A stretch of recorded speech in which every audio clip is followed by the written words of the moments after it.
লক্ষ্মীপুর জেলাতে বর্ষা মৌসুমের আগে জলাবদ্ধতা নিরসনে ও খালের স্বাভাবিক পানি প্রবাহের প্রতিবন্ধকতা অপসারণ অভিযান শুরু করেছেন জেলা প্রশাসন। বুধবার সকাল 11টায় সদর উপজেলা জকসিন পন্দার বাজার সড়ক সংলগ্ন ছাগলছেড়া খালের উপর ব্যাঙের ছাতার মতো গড়ে ওঠা অবৈধ স্থাপনা, সেমি পাখা, 12টি দোকান ও 3টি বসতবাড়ি উচ্ছেদ করা হয়। সদর উপজেলার সহকারী কমিশনার অভি দাসের নেতৃত্বে পুলিশ ও সেনাবাহিনী যৌথভাবে উচ্ছেদ অভিযান পরিচালনা করা হয়।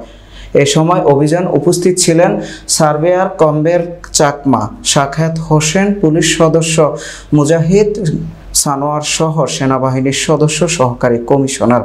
অভি দাস জানায়, অবৈধ স্থাপনার ফলে খালের অস্বাভাবিক পানি চলাচলের বাধাগ্রস্ত সহ বর্ষা মৌসুমের জলাবদ্ধতা সৃষ্টি হয়ে ভোগান্তিতে পড়তে হয় স্থানীয় বাসিন্দাদের। তাই খাল দখল মুক্ত করতে স্বল্প, মধ্য ও দীর্ঘমেয়াদী সহ 3টি স্তরে অভিযান শুরু হয়েছে। জলাবদ্ধতা নিরসনে এই কার্যক্রম অব্যাহত থাকতে হবে বলে জানান তিনি।